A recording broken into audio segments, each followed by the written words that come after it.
thinking about the Lord of my work today.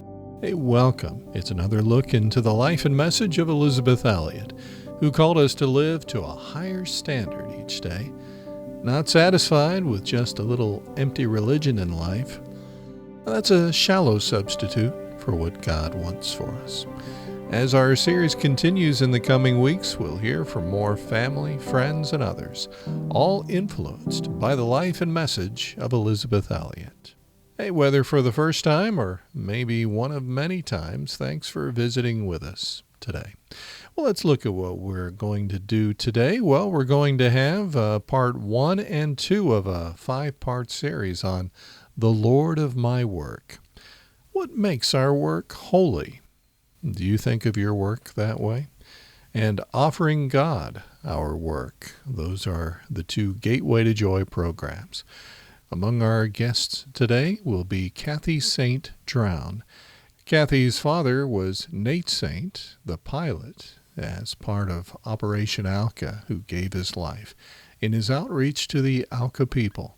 We'll hear Kathy at age 13 talk about living with the Alkas and about forgiving them. Also, we'll hear from another Kathy, a friend of Elizabeth Elliot, as she talks about suffering, Amy Carmichael, and fire words, Kathy Gilbert joining us as well, the 2 Kathys. Well, let's get to part 1 of Lord of my work.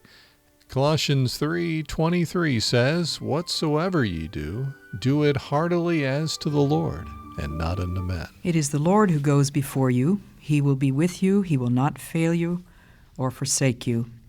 Do not be afraid or dismayed. That promise, given thousands of years ago by Moses to Joshua, is for you and me today, for all of us who are willing to follow the Lord. This is your friend, Elizabeth Elliot, talking with you today about the offering of work and possessions. I've just read a very wise book about child training, written by a very wise lady. And she is so strong on the subject of teaching children to work. She says again and again in this book, it is a sin not to work. And I can't help but agree with her. I do believe that God made all of us to work. And I've seen the happiness in little children when they are given real work to do. And I mean little children, 2 years old, 3 years old, when they're given genuine jobs that need to be done, and they're told that this is a job that you can do, and if you don't do it, nobody else in this family is going to do it. And that just gives a child a sense of being needed, a sense of purpose, and just joy and happiness in the process. I can remember giving my little grandson Jim the job of taking out all the tacks from the seats of chairs that I was going to recover, and he worked away with his hammer and his screwdriver and just obviously was completely absorbed in the job and enjoyed every second of it. I think he was much happier than sometimes when he's just playing on the floor with cars. Now let me say something that may startle you. I don't think there is such a thing as Christian work. And what I mean by that is anything from cleaning a sewer to preaching a sermon, if offered to God, is holy. But what is it that makes it holy? It's not the sewer, and it's not the sermon. It's the Christian who does the job. If you insist on calling it Christian work, then be sure that you define it as work that is done by a Christian. But there are a lot of people that would say that cleaning a sewer is not Christian work. Taking care of a baby is not Christian work. It's just work that a Christian has to do. But writing a book, a Christian book, or preaching a sermon, or singing a hymn, that's Christian work. No, I disagree. I believe, and I think I have strong scriptural evidence, that everything done by a Christian in a Christian way for God is holy. When I write books, I don't necessarily write about spiritual topics. I believe that as a writer, my field is the world. My home country, as Flannery O'Connor calls it, my true country as a writer, is everything in the world, everything I see. I've just read an interesting review of E.B. White's wonderful little children's books, Charlotte's Web and Stuart Little. And E.B. White is quoted as having said that all he's trying to say in his writings is, I love the world.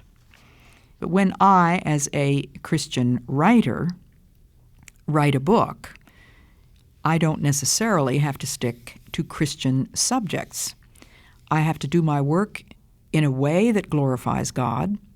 I have to offer it to God, but it is not the writing of a book in itself which is Christian work. It is the work of a Christian that is Christian work, done in a Christian way and offered to God. Well, maybe you think I'm splitting hairs and quibbling here, but let's talk about a Christian businessman or a Christian businesswoman. Whether you're the lowest on the corporate totem pole or the chief executive officer, I would hope that if you're a Christian, you would be distinguished from everybody else in the office, not only by conscientious work, but also by graciousness, by simple kindness, by an unassuming manliness, or a modest womanliness, and above everything else, by a readiness to serve. I don't suppose anybody would think in an office nowadays of asking a chief executive officer to go and make the coffee for the board meeting. It would be someone a little bit lower down on the totem pole. But if it happens that there are 4 men and 1 woman at the same position on the lower part of the totem pole, and the woman gets asked to make the coffee, in this day and age, she is likely to be offended. She is likely to say, why should I make the coffee? Just because I'm a woman? Well, maybe that's the reason she was asked, just because she was a woman, but if she's a Christian woman, I would hope that she would raise no such objections. Readiness to serve. Christians are people who ought to be able to be called upon to do anything at all, and nothing is beneath us. No form of work in the whole world is beneath us. If we dig ditches, we dig them faithfully, we dig them thoroughly, we dig them well, and we dig them for the glory of God. If we write books and preach sermons, we prepare faithfully, conscientiously, and we do the work to the best of our ability. But the work is meant to be offered to God. There's nothing intrinsically wrong with ambition. Jesus often appealed to ambition. But the nature of those ambitions makes a very big difference. Jesus said, he that would be chief among you must be servant of all, even if that means serving coffee instead of serving on the committee that you were asked to join. A Christian is the sort of person who can be asked to do whatever needs to be done without retorting, that's not my job. Somebody is bound to remind me that you can get in trouble with the unions this way, and I know what you mean. But what I'm trying to get across is that Christians are available. What is our attitude? That's another great test. Are we doing our work in a Christian way with a good attitude or a bad one? It's very common nowadays to hate work, and I think that this is an infection that we get from other people. Parents sometimes hate their jobs, complain about their jobs, come home groaning and moaning and flopping into a chair as though they've been completely done in by the work of the day, and this attitude rubs off on their children. The children come home from school moaning and groaning and mumbling and flopping into a chair and not wanting to pick themselves up and do the work that they're asked to do. The Bible says, do all you have to do without grumbling or complaining. What kind of an example do you set for your children? Are we looking for personal fulfillment in our work? My husband and I had lunch with a woman who was working for a Christian organization, and she was very high up on the totem pole, and we were quite surprised when she told us at lunch that she was looking for another job. When we questioned her, she said, well, there really isn't much more upward mobility for me in this position. Upward mobility, I said. But don't they need you here in this office? And she shrugged and said, well, maybe they do, but she said, I think I can do better. Are we looking for personal fulfillment? Are we willing to serve where we're needed rather than where we think we might find most prestige or most self-fulfillment? Are we trying to enhance our personal image, glorify ourselves? A Christian sees work as a privilege. In Titus 3, work is referred to as honorable and honest. Nothing was beneath Jesus in the line of work. He was willing to wash feet. A Christian sees work not only as a privilege, but as a gift. How often do you thank God for your work? Thank Him that you have work to do. Thank Him for the strength to do it. His gifts and callings are not up for grabs. It's God who gives us the work that we have to do. We have a prayer that's usually the closing prayer in our church services. And now, Lord, send us out to do the work that Thou hast given us to do, to love and serve Thee with gladness and singleness of heart. Shall I repeat that prayer? Maybe you would want to use that for your prayer.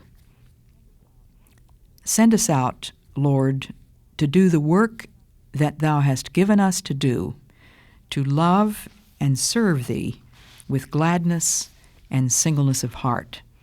And if we're loving and serving Him with gladness and singleness of heart, I think even if the job is distasteful, we're going to find it joyful. I think there are 3 ingredients for happiness. 1, something to do. 2, someone to love. And 3, something to look forward to. As a Christian, I have all of those. Something to do, someone to love, and something to look forward to. Part 1 of a 5-part series called Lord of My Work. What makes our work holy? Well, we have 2 Kathys joining with us today, as I mentioned earlier. First, we hear from 13-year-old Kathy Saint, the daughter of Nate Saint, the pilot killed in Operation Alka. What was it like living with the Alkas? And is it possible to forgive? As Ibu, Alka word for the SIL plane, landed on the soft dirt airstrip in Tijuana, the Alka settlement, a group of friendly Alka Indians came running up to greet us with their smiling faces. If you did not know these people as the so-called savage Alkas, you would think of them as the extreme opposite friendly. The Alka settlement consists of 30 to 40 Alkas and about 13 thatched roof houses. Alka meals are a variety of different jungle foods, such as manioc, platano, palm nuts, fish, wild hog, bird, smoked monkey meat. As I was sitting in my aunt's house that same afternoon, I had quite a view. In one house, an Alka family were having their dinner, monkey meat. In the house next door, a man was making darts for his blowgun, while his wife sat weaving a hammock for her son. Just outside the house, a boy was making a spear for his next hunting trip. Every night there was school for the Alkas. They are catching on fast to reading their own language. If we use flashcards upside down, it would make no difference to them. They can read upside down as well as right side up. 18 of these friendly Alkas have taken the first step towards Christ, and out of these 18, 9 have been baptized. We are all looking forward to the day when the Bible will be translated into their own language. I was sorry to leave them, but on the 3rd of July, 1962, it was necessary after the 5 weeks of being with them. When your father went in there in 1956, the people didn't wear clothing. Do they wear clothing now? Yes, that's one thing that I noticed particularly. When any foreigners come in, they always put on their best. They can't stand to see anybody see them without their clothes on. They're really aware of it now. On this particular trip into Alkaland, Kathy, did you see and meet and come to know the 5 killers? Yes, I did. All of them were there, and I've never known any nicer Indians, more friendly, and have any more personality than these 5. What are their names? Nimunga, Minkaye, Kimo, Dewey, and Gikita. Did you feel anything in your heart against them for what they did? I don't know. It gave me a feeling of almost forgetting it, because I think if it had been any other Indians, I would have remembered it and maybe had some of that in my heart. That was from the 1962 record album, The Alka Story, produced by Nancy Woolnow. 13-year-old Kathy Saint, another Kathy, joining us in just a little bit as we hear about Elizabeth, about suffering, Amy Carmichael, Lars, and more. That coming later. First, though, let's go to part 2 of Offering God Our Work. 1 Corinthians 15 says, "My beloved brethren, be ye steadfast, unmovable, always abounding in the work of the Lord, for as much as ye know that your labor is not in vain in the Lord." Ecclesiastes 9 says, "Whatsoever thy hand findeth to do, do it with thy might." It is the Lord who goes before you. He will be with you. He will not fail you or forsake you. Do not be afraid or dismayed. That promise given thousands of years ago by Moses to Joshua is for you and me today, and for all who are willing to follow the Lord. This is your friend, Elizabeth Elliot, talking with you today on the subject of work. Offering to God our work.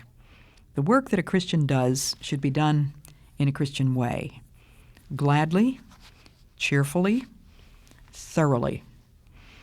My husband and I have just gotten back from Norway, and I'll tell you, if there is one thing that impresses me almost more than the fabulous scenery of Norway, it's the cleanliness of the streets, the public buildings, the houses, the windows, the white curtains. You go into a public restroom, every corner is scrubbed clean. Now, I don't know who does that work, but whoever does it certainly has been taught to do a thorough job. What is your attitude toward work? Do you hate it? Do you thank God for it? Do you look for personal fulfillment in your work, or do you do it primarily to glorify God? Do you think of it as a privilege, as a gift, as a joy? Do you think of it as an offering to God? You know, I do quite different kinds of work.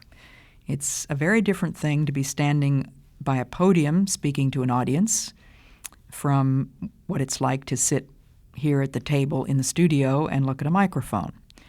It's a very different thing to write a letter to my daughter than it is to write a book. It's another thing altogether to do my ironing and my grocery shopping and my cooking. But all of those are forms of work. And it really doesn't make any difference which one of those I'm doing at the time. If that's the thing that needs to be done then, I should do it with the attitude of thanksgiving and joy and diligence. Do you teach your children to do a job thoroughly as well as cheerfully? Do you have the stamina, the moral fiber to take the child back again to his room and show him how he left the corners unswept, or the corners of the sheets on the bed not tucked in properly? Teach them how to make good, firm, tight hospital corners on their beds. Oh, well, there goes Elizabeth Elliot again. She's off on that kick. I mean, she is, well, what would be the psychological term? Obsessive-compulsive, I guess. But think of hatred, boredom, sloppiness, carelessness, greed, dishonesty, complaining, competing, and burnout. Those things certainly don't characterize the way Jesus must have done his work in the carpentry shop. How do you think he planed a board? Thoroughly or half-heartedly? Carelessly? grumbling and complaining? I don't think so. I think Jesus learned to work in the carpentry shop as we assume he did. We don't have any scriptural proof, but let's just assume that since his earthly father Joseph was a carpenter, that was what Jesus did for 30 years. Watching what his father did, receiving his instruction, following it faithfully, and turning out chairs and tables and beds, I'm guessing, again, for customers in a faithful and responsible way. I don't think he was bored. I don't think he was sloppy. I don't think he was careless. And I don't know what they do in Norway, but they have certainly gotten across the idea of thoroughness in work. My husband and I visited his aunt in an old folks' home. It was immaculate. I mean, it was literally the kind of floors you could eat off of. Every window sparkling, every corner clean, the floors immaculate. There wasn't one gum wrapper or cigarette butt to be found anywhere. And it's the same on the streets, generally speaking. It's getting hard for them to keep up with those standards because they've got many outsiders who haven't had that kind of training. But the rule of life should be thoroughness for the glory of God. Charity is going to make me want to be thorough. If I want to do the job in love to God, then I want to do the job thoroughly. Let me read to you from Titus, the 3rd chapter, verses 1 and 2. This is the Apostle Paul giving instructions to a young minister. He says, "Remind them to be submissive to the government and the authorities, to obey them, and to be ready for any honorable form of work." And a footnote to that, an alternate translation says, "Ready always to do good." Any honorable form of work, or always to do good, to slander no one, not to pick quarrels, to show forbearance, and a consistently gentle disposition towards all men. Is that easy for you? It's not for me. We need grace, don't we? We need God's help. I pray constantly when I prepare these talks and when Linda and I pray together in the studio before we go on the air. We pray that God will speak by His Spirit to the people that He knows needs the message. The people that He knows need the message. I don't know who needs this message today, but God knows. And so I pray that there will be a difference in your office, your schoolroom, your kitchen, your construction site, wherever the work that God has given you to do is to be accomplished. I remember when my husband, Ad Leach, was the dean of a college. He told me this story about when he was the dean of a college. He got word one day in his office that the walls of a certain men's dormitory were smeared with shaving cream and peanut butter. So he got himself over to the dormitory and went down the halls knocking on doors asking, did anyone have any idea how that shaving cream and that peanut butter got on those walls? And of course the answer was no. Not a soul in the dormitory had the least notion. Well, what was he going to do then? He could call the janitor, but he said the janitor was a good man, very willing to do anything, anytime. And he said, I didn't think that that was a kind of a job that I wanted to lay on the janitor. It certainly was not in his ordinary job description. Well, he could go down the halls and insist that every man come out and clean the walls. But there was a third option, and that was the one that Ad chose. He went and got himself a bucket of soapy water and a brush, and he set to work on those walls. This was the dean of the college. Pretty soon the doors began to open, heads began to pop out, and it wasn't very long before a good number of the men in that dormitory came and helped him to clean the walls. He was not above doing the dirty job, the humble job. Be willing to do any honorable form of work, and scrubbing walls is an honorable form of work, as is digging ditches, if that is the work that God has given to you to do. I have a friend who is a court reporter. Her days are spent listening to horror stories, always to do with sin. There wouldn't be courts if it weren't for sin, if it weren't for disobedience.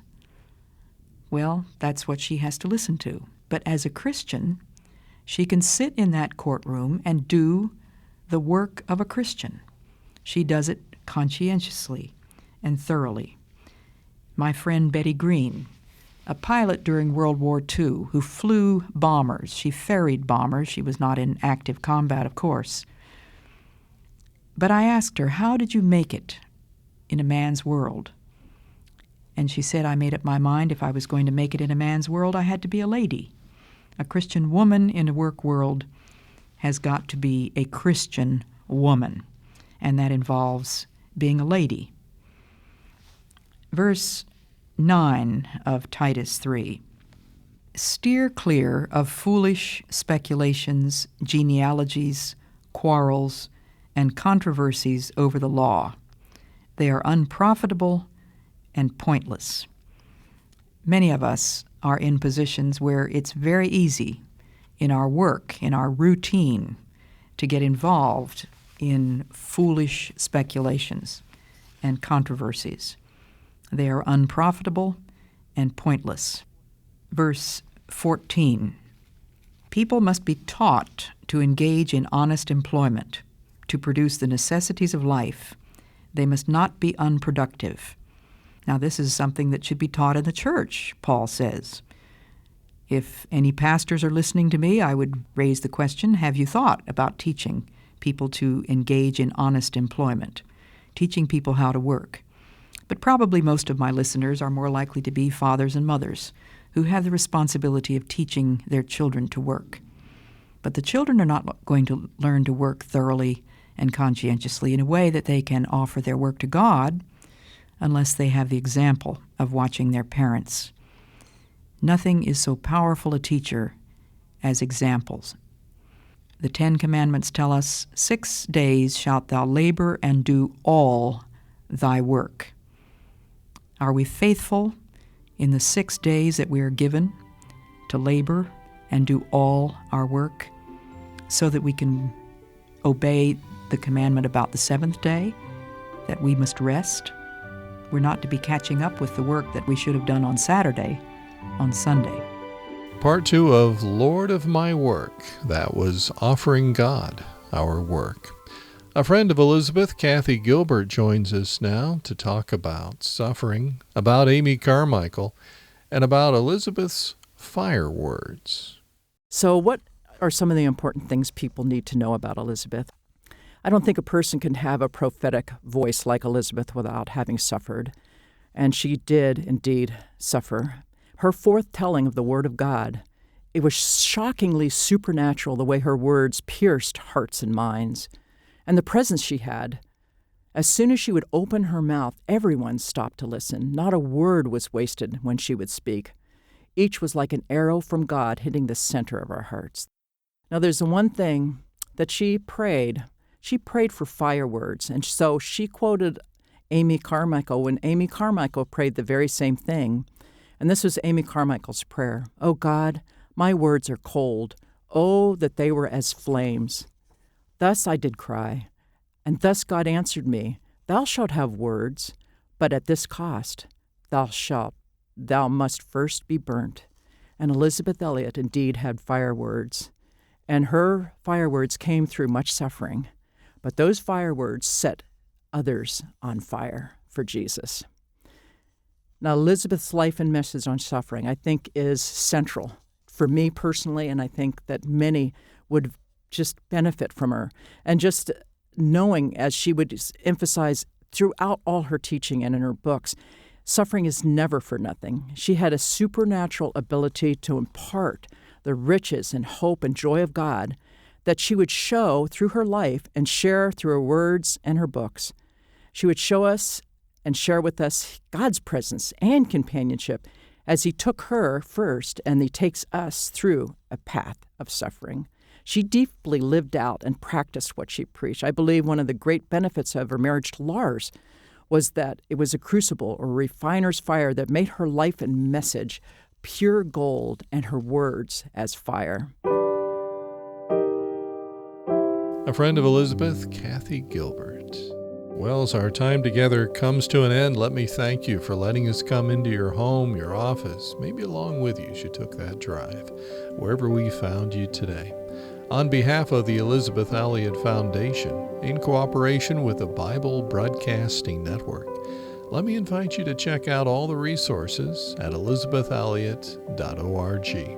And how very grateful I am for elizabethelliot.org, where you have access to her words, to her books, to her newsletters, to all the resources.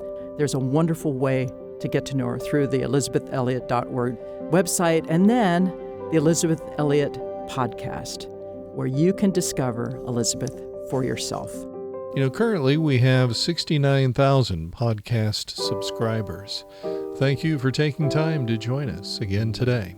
Well, until next time, may God remind you each and every day, you are loved with what?